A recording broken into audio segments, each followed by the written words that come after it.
Rádio Rio de Janeiro, a emissora da Fraternidade, passa a apresentar Luz na Penumbra, programa que leva ao seu coração a mensagem da doutrina espírita.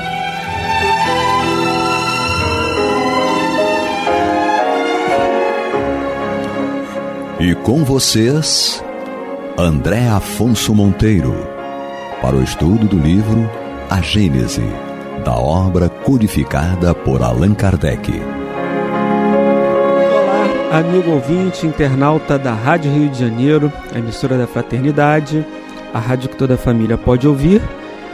Programa Luz na Penumbra, com o estudo da obra A Gênese, comigo, André Monteiro, aqui, hoje, com vocês. E nós vamos retomar o nosso estudo a partir do capítulo 17 da obra Gênese, Sinais Precursores, o item 56. Lembrando que esse subitem, do capítulo 17 das Predições do Evangelho, os Sinais Precursores, ele traz passagens do Evangelho em que Jesus fez algumas previsões. Por exemplo, ele cita o Evangelho de Mateus, capítulo 26, 6 a 8, em que fala das guerras, mas salienta para não se perturbar diante das guerras. Fala também do Evangelho, Kardec cita aqui o Evangelho de Marcos, capítulo 13, versículos 12 a 13, em que ele fala de problemas de família, de irmão que entregará o irmão, pai e filhos que se levantarão contra os seus pais e suas mães que o farão morrer. Fala do ódio que pode nutrir por causa dessas questões, E cita também aqui o Evangelho de Mateus, do profeta Daniel, quando virdes que a abominação da desolação que foi predita pelo profeta Daniel está no lugar santo. Fala daqueles que estão na Judéia, que é para eles fugirem para as montanhas, as mulheres que estão grávidas, enfim, sobre problemas que acontecerão ali naquela região. Cita também o Evangelho de Mateus, aqui agora no capítulo 24, sobre os dias de aflições, o sol se obscurecerá, a lua não dará mais luz, assim como se fosse um apocalipse, Cita também o Evangelho de Marcos, capítulo 13, 32, quando a esse dia, a essa hora, ninguém o sabe, nem os anjos que estão no céu, nem o Filho, mas somente o Pai. Mais uma vez fazendo a remetendo aí à questão do Apocalipse. Cita também aqui o Evangelho de João, capítulo 16. É assim que estáis agora na tristeza, mas eu vos verei de novo, e o vosso coração se rejubilará, e ninguém arrebatará a vossa alegria. Fala de esse contato novamente com Jesus, fala dos falsos cristos e dos falsos profetas que se levantarão, no Evangelho de Mateus 24, 11 a 14. Enfim, é como se Kardec trouxesse aqui o anúncio do quadro do final dos tempos. Por isso que ele nomeia esse subitem como os sinais precursores. E aí no item 56, Kardec, agora já comentando essas passagens que ele retratou, diz o seguinte: entretanto, sob essas alegorias ocultam-se grandes verdades. Então, primeiro ponto, ele está dizendo aqui para nós que Jesus está falando de uma forma alegórica e talvez por parábolas. Inicialmente, continua Kardec, inicialmente é o aviso das calamidades de toda sorte que atingirão a humanidade e a dizimarão. Calamidades engendradas pela luta suprema entre o bem e o mal, entre a fé e a incredulidade, entre as ideias progressistas e as ideias retrógradas. Em segundo lugar, a predição da difusão do Evangelho, restaurando na sua pureza primitiva por toda a terra. Depois, o reinado do bem, que será o da paz e da fraternidade universal, derivado do código de moral evangélica posto em prática por todos os povos. Então aqui, amigo ouvinte e internauta, Kardec pedagogicamente, né, ele traz as estruturas desses sinais precursores que o Mestre Jesus nos auxilia.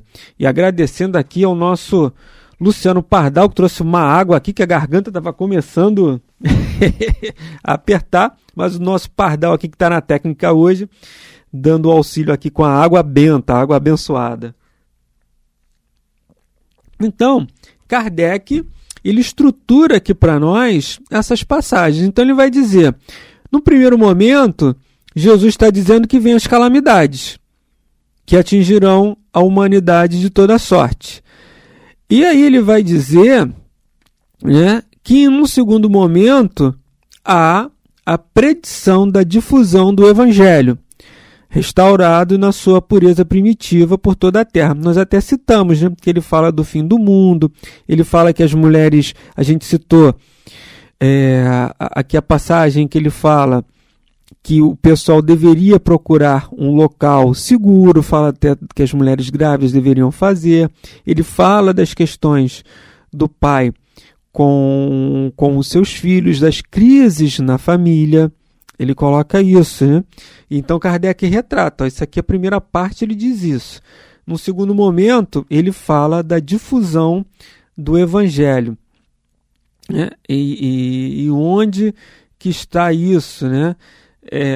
Ele fala que levantar-se-ão muitos falsos profetas que seduzirão muitas pessoas, e ele diz, e este o Evangelho do Reino será pregado em toda a parte da terra para servir de testemunhos a todas as nações. É então que o fim chegará, né? E ele fala desse Evangelho Consolador.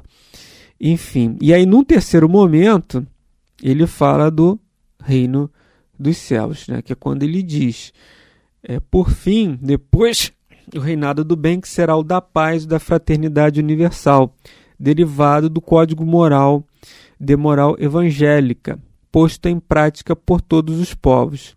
E este será verdadeiramente o reino de Jesus, pois ele presidirá a sua implantação, e os homens viverão sob a égide da sua lei. Será o reinado da felicidade, uma vez que, segundo essas palavras, depois dos dias de aflição, virão os dias de alegria. Então vejam, caros ouvintes e internautas, né? Kardec traz para nós essas predições aqui do Evangelho, com esses sinais do Mestre, em que haverão ranger de dentes. Podemos até lembrar essa passagem também, haverá muito ranger de dentes. Tem aquela outra passagem também que está lá em O Evangelho segundo o Espiritismo, está catalogada no capítulo da estranha moral, em que Jesus diz, eu quero ver o Pai, eu não vim trazer a paz, mas vim trazer a divisão, né? Ou seja, que essa nova doutrina, essa nova, digamos assim, filosofia, esse evangelho dele, Jesus, ia trazer muita discórdia, porque as pessoas não iam aceitar em um primeiro momento. Iam ter essa dificuldade de trabalhar a bondade, a benevolência, a indulgência, a caridade. Então isso ia mexer ali com a vaidade, com o egoísmo, com o orgulho dessas pessoas. Então são sinais também precursores que nós podemos colocar sobre para adicionar aqui, para trazer mais detalhes sobre o que Kardec está propondo para nós, né? Interessantíssimo, mas, amigos ouvintes, nós estamos aqui fazendo o estudo da obra Gênese, comigo André Monteiro, capítulo 17, Predições do Evangelho, Sinais Precursores, né? No próprio item, no item 50, Kardec coloca, né, logo de trás mais uma passagem que fala desses dias de aflição, mas que depois desses dias o sinal do Filho do Homem aparecerá no céu, e todos os povos da terra estarão em prantos e em gemidos, e eles verão o Filho do Homem, que virá sobre as nuvens do céu com grande majestade. Será que Jesus está dizendo que ele vai se materializar para nós, ou será que isso é uma alegoria? Então vejam que ele vem construindo ali a tragédias, os fins dos tempos, as crises morais, as crises éticas da nossa sociedade. Ele vem dizendo que isso vai aflorar. E vejam se nós não estamos passando por isso, por essas crises de afloramento, essa crise moral, essa crise ética nossa, né? Guerras.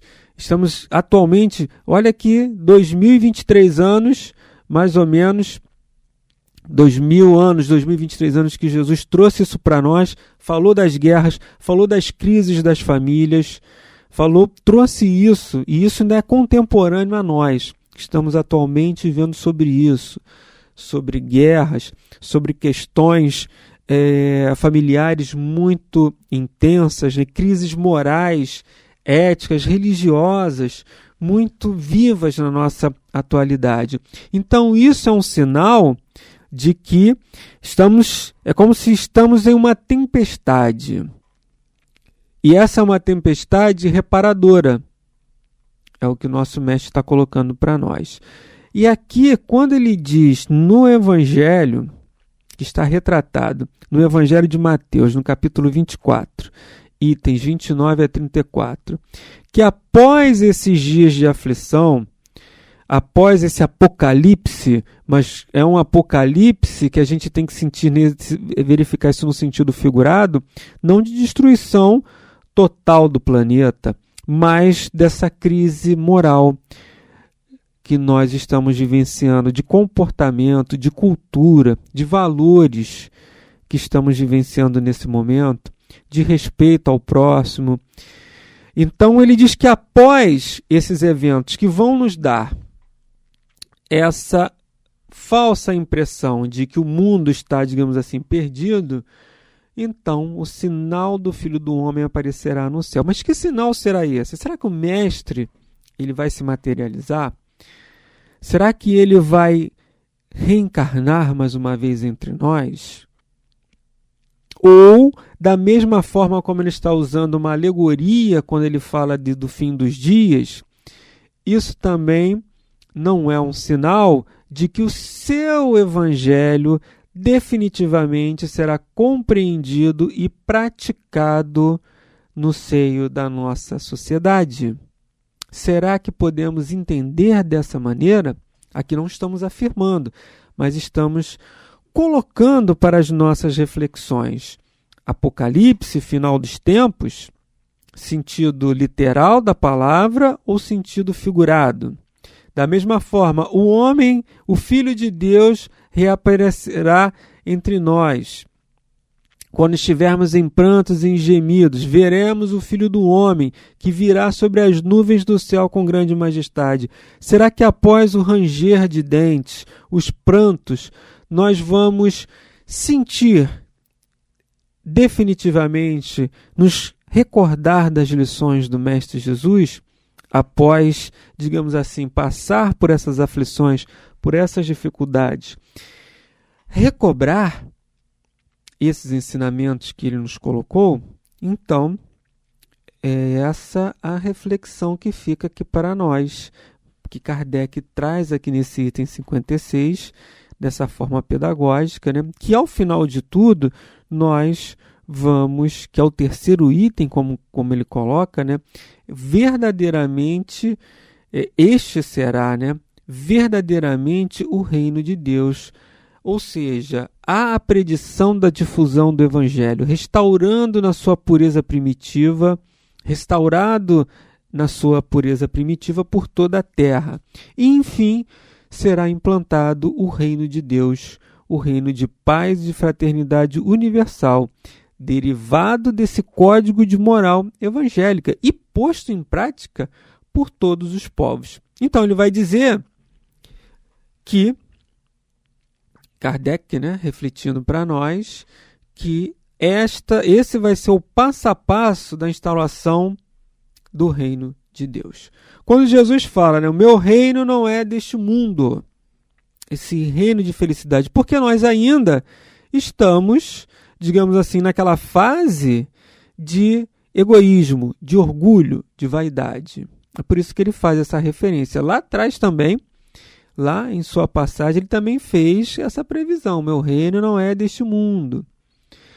Mas após essas aflições, após essas tormentas que são derivadas da nossa, digamos assim, ausência da prática da moral, da ética do Evangelho de Jesus, após isso, após sofrermos, digamos assim, na própria pele essas dificuldades, nós vamos sim recobrar todos esses ensinamentos. E aí no item 57, ele continua: quando se realizarão essas coisas? Ninguém o sabe, disse Jesus, nem mesmo o Filho. Ou seja, então não há um determinismo para esse detalhe, não há uma previsão do futuro quanto a datas, quanto, digamos assim, em que momento isso vai acontecer. Nós sabemos que as transições, elas são, digamos assim, contínuas. Nós estamos sempre em uma transição, sempre em um progresso. Não é assim, ó, parou aqui, vai começar na semana que vem ou no mês que vem. Não funciona dessa maneira. Esse progresso ele é contínuo. As datas, as épocas, elas são marcadas basicamente justamente pelos flagelos. Porque quando nós estudamos a doutrina dos espíritos, na lei de progresso, os espíritos vão responder a Kardec que o homem ele não pode, digamos assim, deter a marcha do progresso, mas ele pode criar embaraços para essa marcha do progresso. E aí, de tempos em tempos, Deus envia um abalo, ele usa até um termo, né? Castiga com um abalo, para que o progresso, quando uma sociedade estiver ali muito, digamos assim, retardada nesse progresso, com um progresso lento, de tempos em tempos, Deus golpeia a humanidade com um flagelo.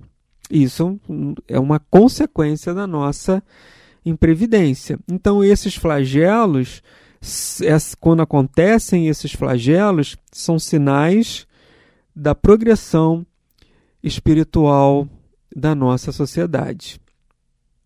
Então, ele continua, mas quando chegar o momento, os homens serão advertidos por indícios precursores, que é o que nós estamos falando. Esses indícios são esses flagelos dos quais nós estamos, digamos assim, sendo golpeados. Esses indícios, diz ele, não estarão nem no sol, nem nas estrelas, mas no estado social e nos fenômenos mais de ordem moral do que físicos, que em parte se podem deduzir das suas alusões. O que é certo é que essa mudança não podia ocorrer durante a vida dos apóstolos, pois, do contrário, Jesus não poderia ignorá-la. Aliás, não seria possível que semelhante transformação ocorresse dentro de apenas alguns anos. Entretanto, o Mestre lhes fala como se eles devessem testemunhá-la. É que, com efeito, eles poderão reviver nessa época e trabalhar eles mesmos pela transformação.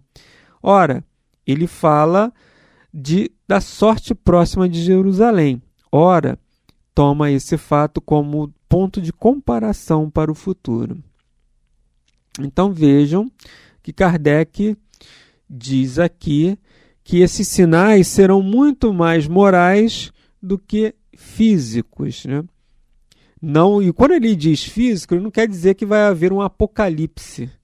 Mas nós vemos de tempos em tempos aí sinais que mexem muito. Tivemos agora, recentemente, né, essa tragédia em São Paulo, do temporal que aconteceu lá, e que as pessoas não foram, digamos assim, avisadas a tempo, pessoas que construíram as casas em locais indevidos. Isso são fenômenos de ordem moral, físicos, né? Mas mais de ordem moral do que físico, porque se houvesse ali um trabalho a ser realizado, aquelas mortes poderiam ser evitadas. É a questão que nós propomos. Se as pessoas, talvez, quem construiu ali num local que era indevido ou impróprio, talvez se não tivesse feito ali aquela construção, teria salvo a sua vida. Então, enfim, qual é a repercussão moral disso tudo? É nós avaliarmos. As autoridades vão avaliar se estão levando até a população o socorro devido, se estão levando a segurança devida, ou se não, ficou ali claro que não, que houve uma falha, digamos assim, naquela tragédia. E as pessoas também, os locais que vão construir, fica também essa lição para nós, né? Tanto da pessoa que procura um local indevido para fazer uma construção, e aqui nós não sabemos os motivos que levaram, não é essa a questão, né? Mas também das autoridades públicas que não tomaram as precauções devidas para que aquela tragédia se evitasse. Então, vejam essa questão, as guerras, né? Como isso moralmente nos afeta. Então, vejam essa ordem aí de questões, né, da nossa natureza e da imprevidência do homem que nos afetam moralmente. E essa afetação, essa, digamos assim, repercussão em nós que vai fazer com que a gente busque melhorar. Porque as guerras acontecem, nós vamos ter que estudar isso. O que leva a pessoa a ir para uma guerra? Uma nação desafiar a outra em guerra. O que leva a essas tragédias da natureza em que as pessoas morrem, seja por falta, por uma negligência da sociedade. Então, tudo isso vai nos levar à reflexão. E ele fala mais à frente, né? Porque Jesus fala de uma forma, Kardec narra aqui, né? Como se os apóstolos vivenciassem aquilo, mas aquilo não se deu na época dos apóstolos. Então Kardec diz, né? Será que eles vão reencarnar, vão reviver e ajudar nessa evolução, nessa transformação moral? Ou será que, da mesma forma, do plano espiritual, eles poderão ajudar e trabalhar nessa construção? Como planeta de provas e expiações, nós estamos sujeitos a essas condições inerentes ao mundo de provas e expiações, onde o egoísmo e a ganância ainda se sobrepõem ao bem. Mas sabemos que isso vai se dar, essa diminuição dessa ganância vai se diminuir com a nossa evangelização. Amigos ouvintes, nós chegamos aqui ao final do programa, desejando a todos muita paz em seus corações e até a próxima semana, se Deus quiser. Você está ouvindo o programa Luz na Penumbra.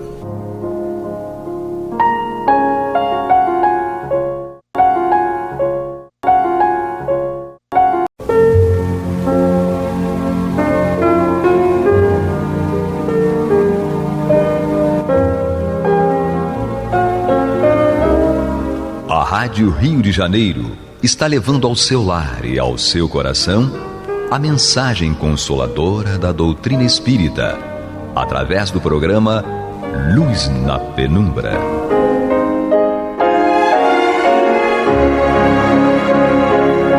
E agora com vocês, Nádia do Couto Vale, para comentar o Céu e Inferno ou a Justiça Divina segundo o Espiritismo, da obra codificada por Allan Kardec.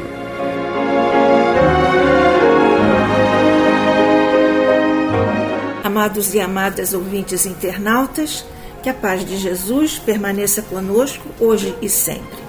Continuamos o nosso estudo desta obra, que contém as abordagens de linhagem teológica segundo a doutrina espírita, dando continuidade, portanto, ao nosso estudo neste capítulo da segunda parte desta obra, no capítulo 5º, no qual o nosso querido codificador Allan Kardec nos apresenta a trajetória, as características, as opções, as causas, os ascendentes morais dos suicidas e também todo o desdobrar dessas opções na sua vida como encarnados, no despertamento no plano espiritual e depois no plano espiritual.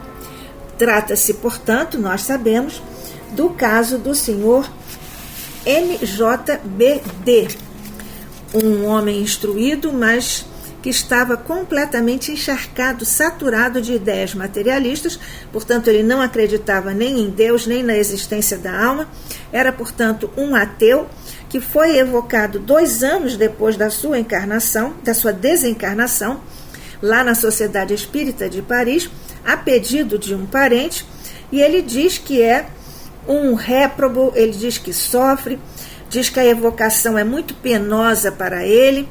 Ele escreve com extrema dificuldade, nós sabemos que as consultas eram psicográficas, a letra era grossa, irregular, convulsa mesmo, como Kardec descreve, quase ininteligível. E, ao terminar, ele se encoleriza, se irrita, quebra o lápis e rasga o papel. Mas ele foi, então, convidado a ser uma pessoa mais calma, uma criatura mais calma, pelo dirigente da reunião, e então que todos pediriam a Deus para ajudá-lo naquela circunstância, e então ele foi naturalmente encaminhado para essa nova situação, e isso lhe custou, nós sabemos. Ele escreve, então, sou forçado a crer nesse Deus. Ele declara que foi o tédio de uma vida sem esperança que o levou ao suicídio. Diz ainda, estamos só recapitulando rapidamente, diz ainda que o nada não existe. Ele pergunta por que não existe o nada, que é a pergunta que Kardec faz de número 958 em O Livro dos Espíritos. E os espíritos orientadores da humanidade respondem ao nosso querido codificador Allan Kardec que o homem tem um horror instintivo ao nada, porque o nada não existe. Aqui dizem os espíritos superiores. O espírito suicida, ele diz que sofre pelo constrangimento de crer em tudo aquilo que ele negava. E ele diz ainda, meu espírito está como num braseiro, horrivelmente atormentado. É o que ele está dizendo aqui, a mesa mediúnica. E então, nessa contingência, ele está constrangido, decepcionado por ter acreditado em coisas que não existiam. Declara que aderiu às ideias materialistas em encarnação anterior, na qual ele fora muito mal, e por isso, diz ele, confessa ele, que se tinha condenado ele mesmo na encarnação seguinte aos tormentos da incerteza. E assim foi que me suicidei, declara o senhor aqui, suicida. Ele diz então que se afogou e que nessa ocasião ele não tinha ideia das consequências naquele momento em que ele não fez nenhuma reflexão a respeito, momento do suicídio, e ele diz, tudo era o nada para mim. Depois é que vi que, tendo cumprido toda a sentença, teria de sofrer mais ainda. É exatamente o que aguarda os espíritos que escapam da vida por essa porta enganosa do suicídio. Ele diz que então, nessa oportunidade, estava, agora, dizia ele, convencido da existência de Deus, da alma e da vida futura. E ele declara e confessa, tudo isso muito me atormenta, diz ele. Ele disse que não tornou a ver o irmão. E nós sabemos que ele não estava querendo, porque já comentamos isso brevemente juntos aqui pela Rádio Rio de Janeiro, a emissora da Fraternidade, ele não tornou a ver o seu irmão e ele próprio diz: por que confundir nossos desesperos? Exila-se a gente na desgraça e na ventura se reúne, eis o que é. E ele pede que não seja atraído o irmão para junto dele, porque não o merece, e que se opõe a isso porque o irmão também não é feliz.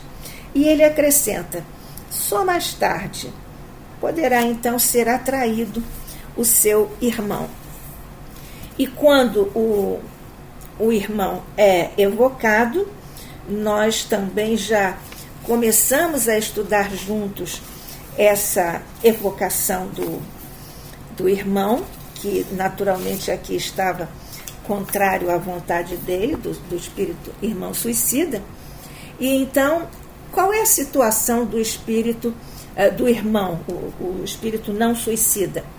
Ele é mais calmo que o irmão suicida, mas também sofre, e ele diz: não sofreis aí na terra no vosso orgulho, no vosso amor próprio, quando obrigados a reconhecer os vossos erros? E diz mais: se nós nos revoltamos com a ideia de nos humilharmos a quem nos demonstre o nosso erro, imaginemos como deve sofrer o espírito que durante toda a vida julgou que nada existia além dele. Então, também que julgou que sobre todos prevalecia sempre a sua própria razão. E de repente está em face da verdade. Então sente-se, as palavras são do espírito, aniquilado, humilhado. Além também do remorso que sente, de por tanto tempo ter esquecido, entre aspas, a existência de um Deus tão bom e tão indulgente. Por que aqui o uso da palavra esquecido? Porque nós sabemos que a lei de Deus está escrita na consciência. Pergunta lá de Kardec em O Livro dos Espíritos: onde está escrita a lei de Deus? Na consciência. E então por isso que está esquecido, porque também quando nós retornamos ao plano espiritual, nós constatamos sempre a mesma coisa, de que a vida continua.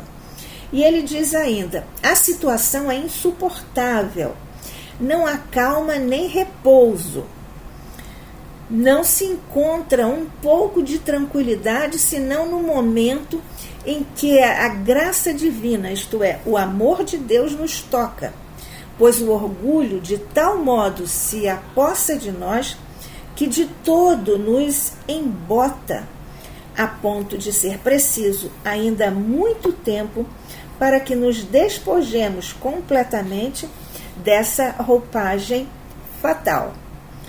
Roupagem fatal nós estamos vendo aqui que é o corpo físico.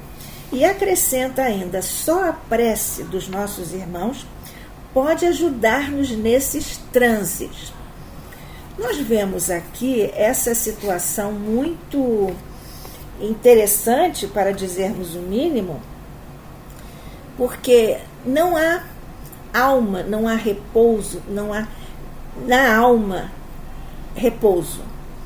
A alma não descansa, não tem calma. Nós vemos que no início o irmão suicida não tinha nenhuma calma, rebelou-se, quebrou o lápis, etc. Também há aqui uma citação ao orgulho, porque o orgulho se apossa de nós e nos embota.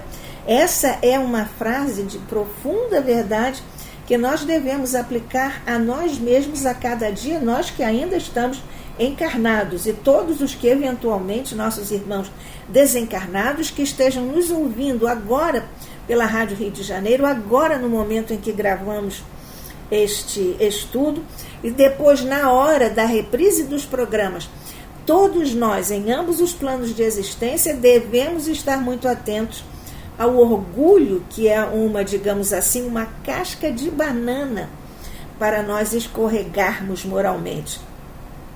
E então o orgulho se apossa de nós e nós nos perdemos, porque nos embota, a nossa razão fica nublada, obnubilada, como nós espíritas gostamos de dizer. Só a prece é que pode fazer que tudo isso se dissipe. E então reconhecer o erro já é prova de adiantamento. Isto porque aqui o Espírito nos diz que só a prece dos nossos irmãos pode nos ajudar nesses transes. Portanto, a questão está aqui, quando ele diz nossos transes, ele reconhece o erro. E isso já é uma prova de adiantamento do Espírito, porque evidencia a humildade do Espírito. E, portanto, na encarnação seguinte, provavelmente, ele reencarnará com o sentimento inato da fé. E nós vemos aqui nesse estudo que estamos realizando juntos pela Rádio Rio de Janeiro, a emissora da Fraternidade, o programa Luz na Penumbra. Aqui eu, Nádia do Couto Vale, e você, amiga, ouvinte, internauta, juntos estudamos aqui o capítulo 5º da segunda parte desta obra, O Céu e o Inferno, a Justiça Divina segundo o Espiritismo, um capítulo no qual nosso querido Allan Kardec nos traz reflexões profundas sobre os suicidas e os desdobramentos dos atos suicidas pelo tempo afora, no plano espiritual. Então, quando ele diz essa frase, só a prece dos nossos irmãos pode ajudar-nos nesses transes, ele é perguntado e responde que se referira aos irmãos encarnados e desencarnados. Então, Kardec perguntou se a prece de uma pessoa presente durante a evocação, portanto, naquele momento em que estavam ali à mesa mediúnica durante a evocação, Kardec pergunta se a prece de uma pessoa presente durante a evocação do irmão suicida foi proveitosa para ele, e o irmão não suicida respondeu: ele não se perderá. Se ele agora recusa a graça, outro tanto não fará quando estiver em condições de recorrer a essa divina panaceia. Usa essa palavra aqui o irmão do suicida. Nós vejamos aqui, as preces não se perdem. Portanto, a prece que se faz por qualquer criatura fica na memória de Deus, na memória da lei. E essa prece vai sempre reverter em benefício daquele, em benefício de quem está sendo dirigida. Portanto, as preces não se perdem e são como uma espécie, diríamos assim, são como um e-mail que não foi aberto, mas que continua lá e não se perde. Está na memória, aqui no caso, na memória cósmica, na memória de Deus, assim como fica lá armazenado no nosso equipamento o nosso e-mail que não foi lido. Ele usa aqui a palavra panaceia. O que quer dizer esta palavra? Quer dizer remédio para todos os males. Aqui está sendo usada a palavra num sentido mais figurado, como um recurso sem nenhum valor empregado para remediar dificuldades, assim como são dados alguns remédios, ministrados alguns remédios que deveriam, pelo menos são aplicados com o argumento de que o mesmo remédio serve para todos os males, e então essa não é efetivamente essa verdade, assim como não é verdade quando o Espírito usa a palavra panaceia, que neste caso, esse sentido figurado, indica um recurso sem valor empregado para remediar as dificuldades do espírito. Nós vemos aqui o uso dessa palavra que nos remete a uma área mais ou menos recentemente instituída, que é da chamada análise do discurso em psicolinguística.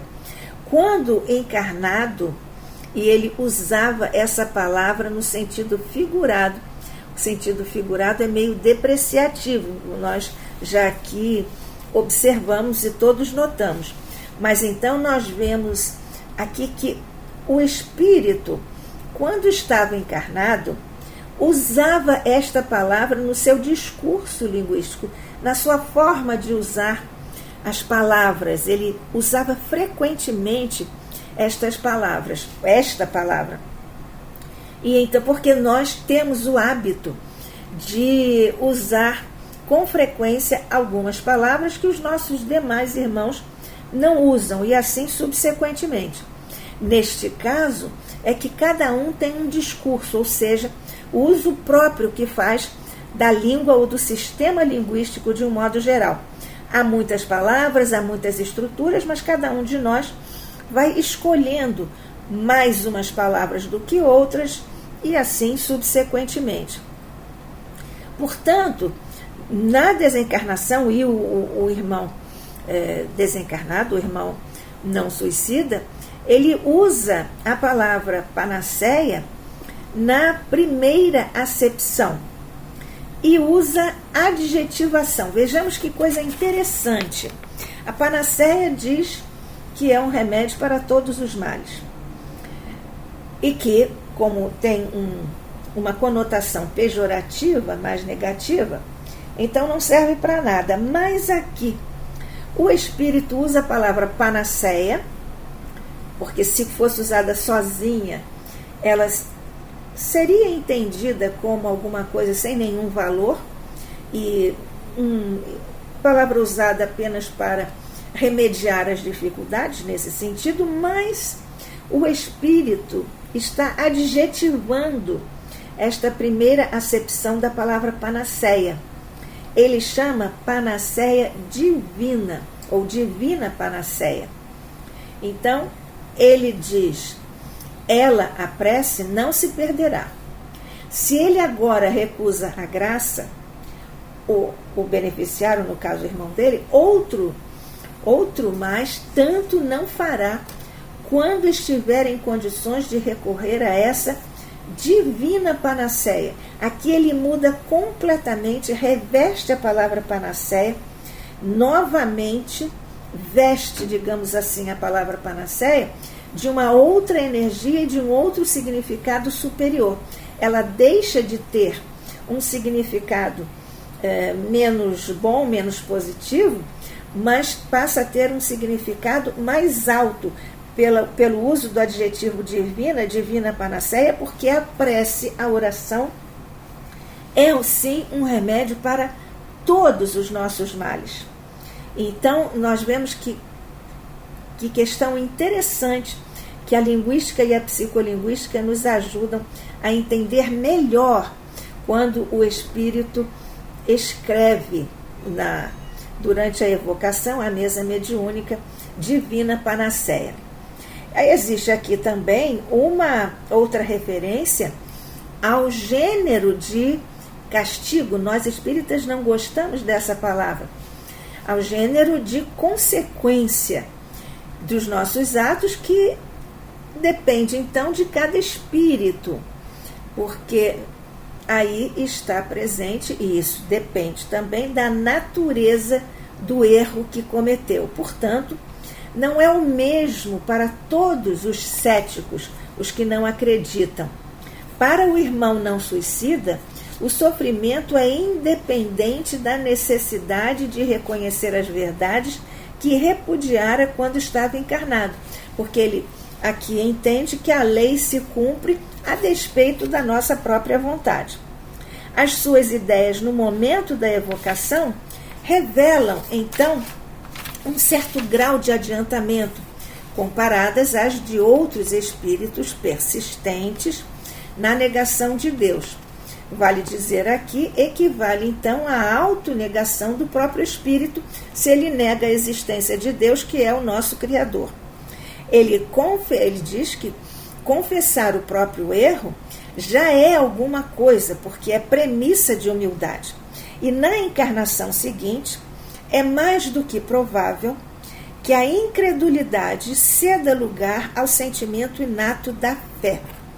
Portanto, nós vemos aqui essa condição muito especial do espírito materialista, que não suicida, que no plano espiritual não só reconheceu a verdade, como então se penitenciou e está aqui, naturalmente, indo para frente na sua trajetória evolutiva. Quanto ao parente que pediu a evocação à Sociedade Espírita de Paris, esse parente escreveu uma carta a Kardec, falando do grande benefício da evocação de seu sogro e de seu tio. Eles foram reconhecidos perfeitamente pela letra do suicida. Lembram que nós dissemos que a letra dele estava muito forte, grosseira, quase inelegível, e muito semelhante à letra que ele tinha quando encarnado. E nos últimos meses de vida, a sua letra era sofreada e indecifrável, com a mesma forma de pernas, ou seja, pernas das letras, da rubrica e de certas letras, o que revela que nós mantemos as nossas características no plano espiritual. Quanto à relação que tem aqui com o vocabulário usado, com o estilo usado, a semelhança é ainda mais notável e arremata na carta o parente que pediu a evocação. Ele diz: para nós, a analogia é completa, apenas com maior conhecimento de Deus, da alma e da eternidade que ele tão formalmente negava outrora. Não nos restam dúvidas, portanto, diz o parente, sobre a sua identidade. E sobre a identidade do irmão não suicida, diz o parente que pediu a evocação. Não é menos evidente, na mudança de ateu em crente, reconhecemos-lhe o caráter, o estilo, o contorno da frase. Uma palavra sobre todas nos despertou atenção. Panaceia. Sua frase predileta, a todo instante repetida. Esse parente diz que mostrou as duas comunicações a várias pessoas que aceitaram a sua veracidade, mas outras, incrédulas ainda, como esses seus parentes, desejariam respostas mais categóricas. Por isso pede a Kardec perguntar a esses dois espíritos comunicantes, a fim de convencer esses incrédulos que queriam saber mais. Onde o suicida foi enterrado, onde ele se afogou, como foi encontrado. Portanto, pede a Kardec nova evocação para perguntar onde e como se suicidou, quanto tempo esteve submergido, etc. Onde acharam o cadáver, onde foi inumado, de que modo se civil ou religiosamente foi sepultado, etc. Esse mesmo parente declara, ao final da carta, que se apressa em fazer que a carta seja entregue na sexta-feira de manhã, porque a evocação ser perfeita ou ser feita na sessão da sociedade nesse mesmo dia. Kardec responde que a intenção é bem-vinda, realçada, é louvável, querer convencer os incrédulos, até porque não há no pedido qualquer sentimento de dúvida ou curiosidade, que o conhecimento mais aprofundado da ciência espírita o faria julgar tais perguntas supérfluas, porque não podemos governar os espíritos ao nosso gosto e à nossa vontade, e eles nos respondem quando e como querem e como podem, quando são autorizados.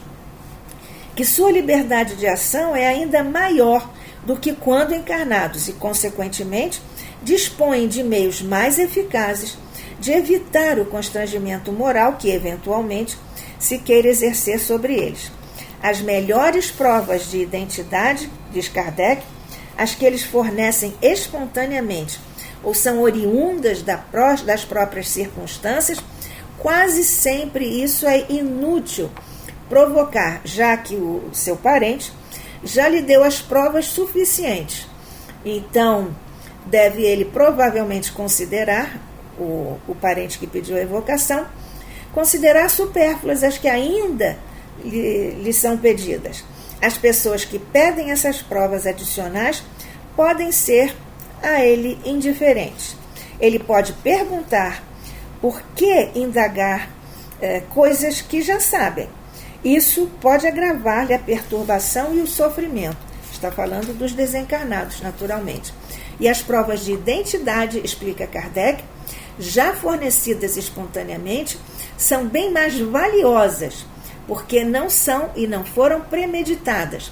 Os incrédulos poderiam suspeitar das perguntas que eles próprios propuseram sob a alegação de conivência.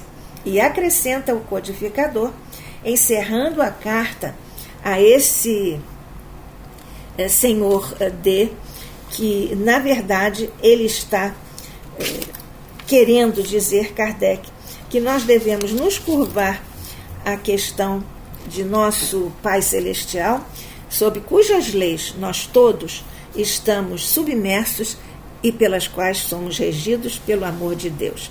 Que a paz de Jesus permaneça conosco hoje e sempre. Que assim seja.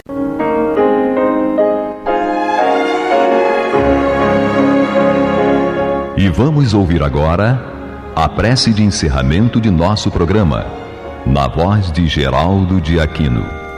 Jesus, dá-nos coragem para a luta, piedade para os insultos e misericórdia para as injustiças e ingratidões. Limpa nossa alma de inveja e ambições mesquinhas, de ódio e de vingança o nosso caminho. E que dentro em pouco, ao recolher-nos de novo ao calor do nosso leito, para que o sono nos dê a paz e o esquecimento das tristezas humanas, possamos sentir, Senhor, no mais íntimo de nosso ser, a doçura indefinível do Teu amor e a grandeza incomparável da Tua divina presença. Que assim seja.